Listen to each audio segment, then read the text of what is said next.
तो गर्मियों में अक्सर खाना बच ही जाता है, ख़ास तौर पर रोटी या फिर नान, और समझ ही नहीं आता कि रोटी या नान का क्या किया जाए।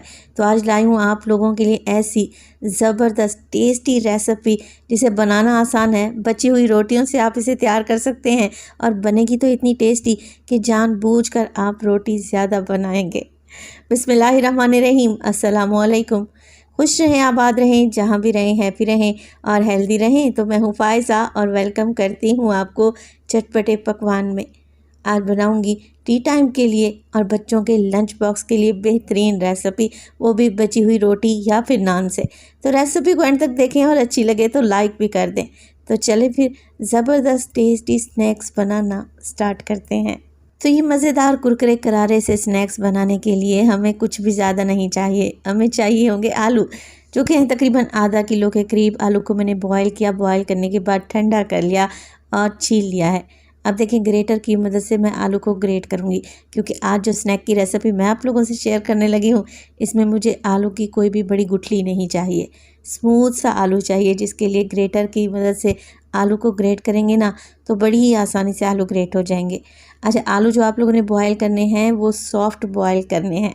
बॉयल करके थोड़ी देर के लिए फ्रिज में रख देंगे तो बेहतरीन रिज़ल्ट मिलेंगे आपको। चलें जी, यहाँ पर देखें सारे आलू को मैंने अच्छे तरीके से मैश कर लिया है, ग्रेट कर लिया है। नमक मिर्च मसाले डालेंगे तो सबसे पहले तो मैं डाल रही हूँ इसमें नमक हाफ़ टी स्पून इस्तेमाल करूँगी मोटी कुटी हुई लाल मिर्च का।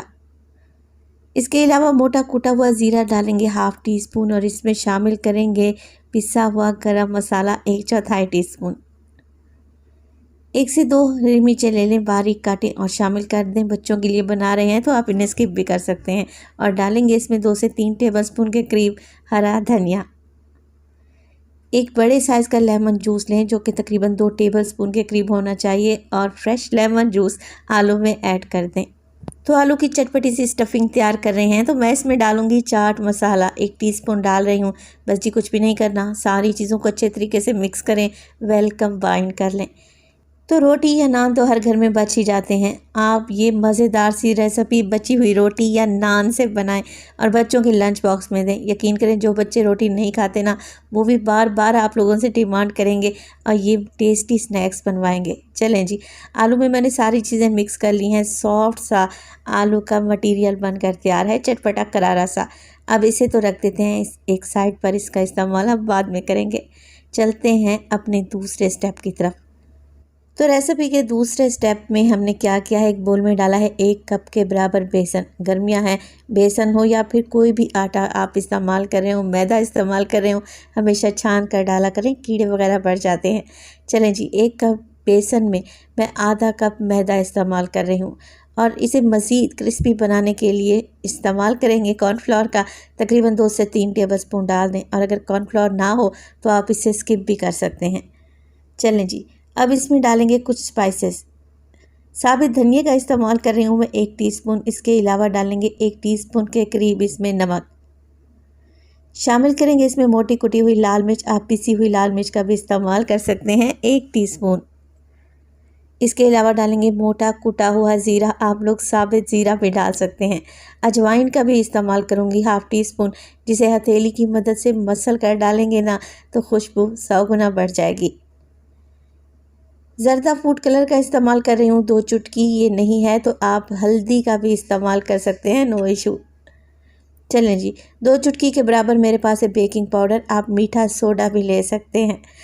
सारी चीज़ें डाल चुकी हूँ। इसमें आप कसूरी मेथी भी ऐड कर सकते हैं मज़ीद अच्छी खुशबू के लिए।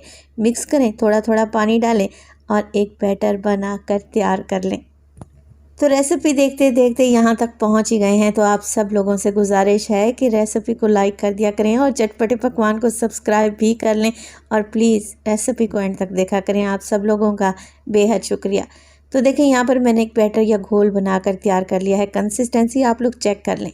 देखें चम्मच की बैक कितनी अच्छे तरीके से कोट हो रही है, ना ही बहुत ज़्यादा गाढ़ा है और ना ही बहुत ज़्यादा पतला कि पानी की तरह बह जाए। तो बस इसे एक साइड पर रख दें।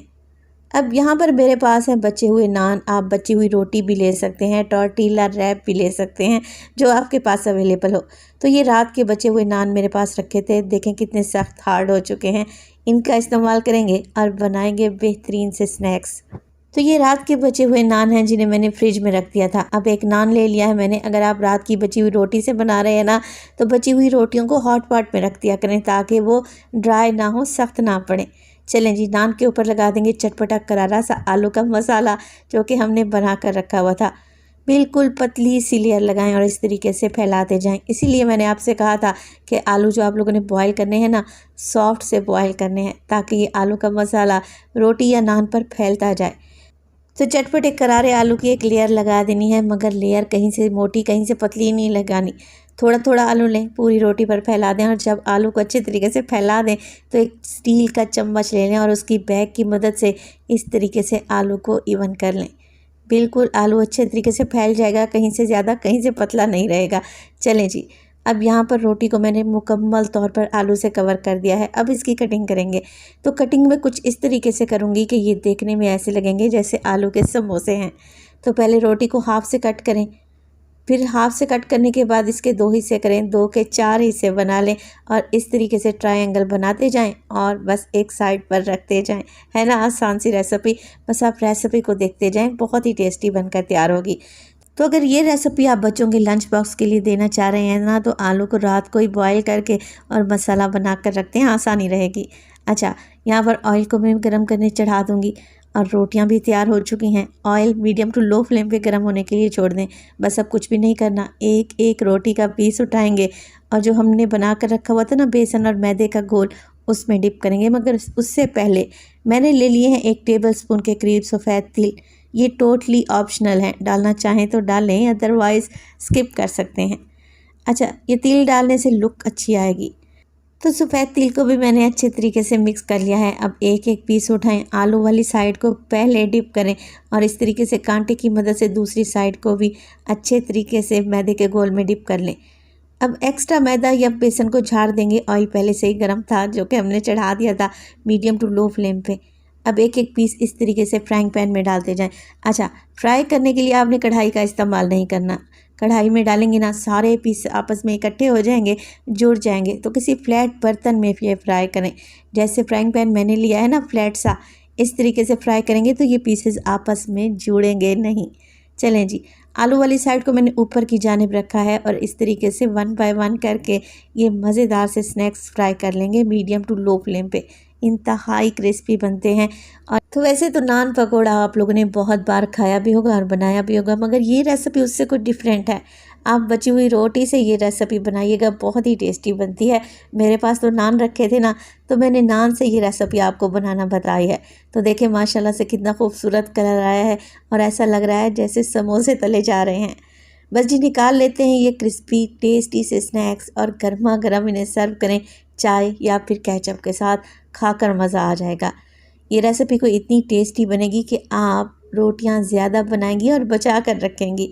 बच्चों के लिए बेहतरीन है, जो बच्चे रोटी नहीं खाते, स्किप कर जाते हैं, इस तरीके से वो रोटी भी खा लेंगे और स्नैक्स को भी इंजॉय कर लेंगे। तो रेसिपी बनाएं तो अपना फीडबैक लाजमी दिया करें। आपके एक प्यारे से कमेंट का मुझे इंतज़ार रहेगा। अपना बहुत सारा ख्याल रखिएगा। फ़ाइज़ा को अपनी दुआओं में याद रखिएगा। मुझे दीजिए इजाज़त। अल्लाह निगहबान।